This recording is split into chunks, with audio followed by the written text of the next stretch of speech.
Hello दोस्तों, इससे पूर्व हमने हर्बर्ट स्पेंसर के जीवन परिचय का अध्ययन किया था।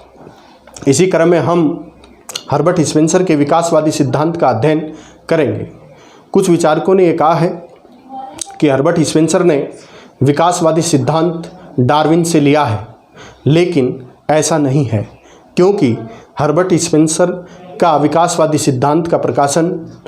डार्विन से 6 वर्ष पूर्व ही हो गया था। हर्बर्ट स्पेंसर को राजनीति का डार्विन कहा जाता है, अर्थात हर्बर्ट स्पेंसर राजनीति का डार्विन था, जिसने समाजशास्त्र से इस विकासवादी सिद्धांत को राजनीति में प्रतिस्थापित किया था। हर्बर्ट स्पेंसर ने डार्विन से 6 वर्ष पूर्व ही अपने सिद्धांत को प्रकाशित कर दिया था, अर्थात डार्विन के सिद्धांत का हर्बर्ट स्पेंसर पर कोई प्रभाव नहीं था, क्योंकि उसने उससे पूर्व ही अपने सिद्धांत को प्रकाशित कर दिया था। डार्विन, ग्राहम वेलास, हक्सले, ल्यूस आदि प्राणी शास्त्रियों के निष्कर्षों ने स्पेंसर के परिणामों की सत्यता को स्वीकार किया, अर्थात जो प्राणी शास्त्री थे डार्विन, ग्राहम वेलास, हक्सले, ल्यूस आदि विद्वानों ने भी स्पेंसर के परिणामों की सत्यता को स्वीकार किया है, अर्थात हर्बर्ट स्पेंसर ने जो निष्कर्ष निकाला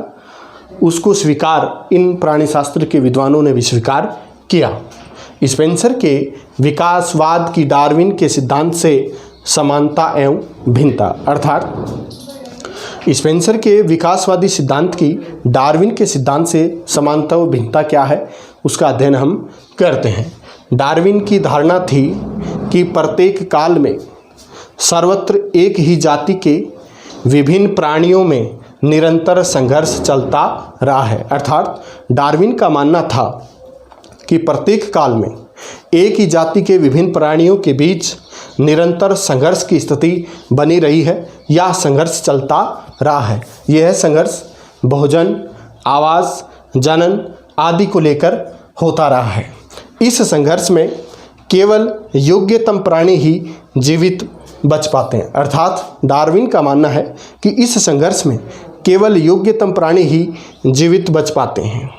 यह संघर्ष जीवन के अस्तित्व के लिए होता है, अर्थात अपने जीवन के अस्तित्व को बनाए रखने के लिए या बचाने के लिए होता है, क्योंकि जीविका के साधन सीमित होते हैं, अर्थात जीवन जीने के लिए भोजन है, आवास है आदि सीमित साधन होते हैं। अधिक बलशाली व्यक्ति अपनी जीवन सामग्री जुटाकर जीवित रह जाते हैं, अर्थात डार्विन का मानना था कि जो अधिक बलशाली व्यक्ति होते हैं वे अपनी जीवन सामग्री जुटाकर जीवित रह जाते हैं, जबकि निर्बल प्राणी या निर्बल व्यक्ति इस संघर्ष में नष्ट हो जाते हैं, अर्थात निर्बल जो व्यक्ति हैं या निर्बल जो प्राणी हैं वो जीवन सामग्री जुटा नहीं पाते हैं और ऐसी स्थिति में वो नष्ट हो जाते हैं। कुछ व्यक्ति दूसरों की अपेक्षा अधिक बलशाली इसलिए होते हैं, अर्थात डार्विन ने कहा है कि कुछ व्यक्ति दूसरों की अपेक्षा अधिक बलशाली इसलिए होते हैं क्योंकि वे अपने आप को परिस्थितियों के अनुसार या पर्यावरण के अनुसार ढाल लेते हैं, अर्थात जो व्यक्ति जीव अपने आप को परिस्थिति और पर्यावरण के अनुसार नहीं ढाल पाते हैं वे नष्ट हो जाते हैं, अर्थात डार्विन ने कहा है कि जो जीव और जो व्यक्ति परिस्थिति और पर्यावरण के अनुसार अपने आप को ढाल नहीं पाते हैं वे नष्ट हो जाते हैं। जो व्यक्ति संघर्ष में बच जाते हैं उनके गुण वंशानुक्रम द्वारा उनकी संतान में आ जाते हैं, अर्थात डार्विन का यह मानना है कि जो व्यक्ति संघर्ष में बच जाते हैं उनके गुण उनकी आने वाली पीढ़ियों या उनकी संतानों में आ जाते हैं और इन विभिन्नताओं से वंचित हो जाने पर भी नवीन प्रजातियों का जन्म होता है। अगर पूर्वजों से जो गुण आने वाली संतानों में या पीढ़ियों में नहीं आते हैं तो नवीन प्रजातियों का जन्म हो जाता है, अर्थात नई जातियों का जन्म हो जाता है। डार्विन के योग्यतम की उत्तरजीविता के सिद्धांत को स्वीकार करते हुए स्पेंसर ने अपने ग्रंथ प्रिंसिपल्स ऑफ एथिक्स में लिखा है कि निम्न कोटि के प्राणियों की भांति मनुष्य भी स्वयं को अपने पर्यावरण के सबसे अधिक प्रगति करते हैं। अर्थात अगर प्राणियों की भांति व्यक्ति भी अपने आप को पर्यावरण और परिस्थितियों के अनुरूप ढाल लेते हैं तो ऐसे व्यक्ति सबसे अधिक प्रगति करते हैं। अर्थात जो व्यक्ति अपने आप को परिस्थितियों और पर्यावरण के अनुरूप नहीं ढाल पाते हैं वे प्रगति नहीं करते हैं, और जो सबसे कम अनुकूल बना पाते हैं या अनुकूल अपने आप को बना पाते हैं वे सबसे कम प्रगति करते हैं। अर्थात डार्विन का कहना है कि जो व्यक्ति अपने आप को परिस्थिति और पर्यावरण के अधिक अनुकूल बना लेते हैं वे अधिक प्रगति करते हैं, और जो व्यक्ति अपने आप को अधिक अनुकूल नहीं बना पाते या परिस्थितियों और पर्यावरण के अनुसार नहीं ढल पाते हैं वे सबसे कम प्रगति करते हैं। स्पेंसर भी ये कहता है कि जो व्यक्ति परिस्थितियों के अनुकूल अपने आप को बना लेता है वो अधिक प्रगति करता है, और जो अपने आप को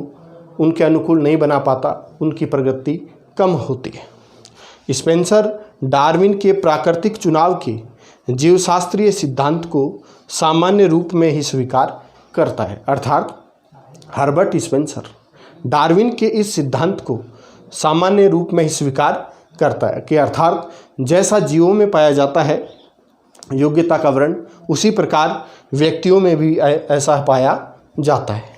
और योग्यता के वर्ण सिद्धांत को राजशास्त्र में लागू किया। अर्थात हर्बर्ट स्पेंसर ने योग्यता के वर्ण सिद्धांत को राजनीति शास्त्र में लागू किया है कि राज्य को केवल योग्य व्यक्तियों की ही सहायता करनी चाहिए। अर्थात स्पेंसर का मानना है कि राज्य को केवल योग्य व्यक्तियों की सहायता करनी चाहिए, उसे अयोग्य, अपंगों, असहायों की सहायता नहीं करनी चाहिए। उनको अपने स्तर पे संघर्ष करने के लिए छोड़ देना चाहिए। क्या तो वो अपने आप को अनुकूल बना लेंगे तो जीवित रह जाएंगे, अन्यथा नष्ट हो जाएंगे। ऐसा मानना हर्बर्ट स्पेंसर का था। अगर राज्य गरीबों, असहायों, निर्बलों की सहायता करता है, अगर राज्य गरीब व्यक्तियों, असहायों और निर्बलों की सहायता करता है तो वह असमानता को बढ़ावा देता है। अर्थात अगर राज्य केवल असहाय, गरीब और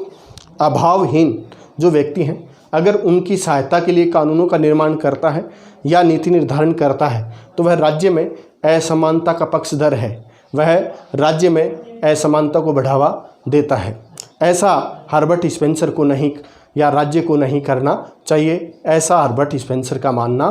है।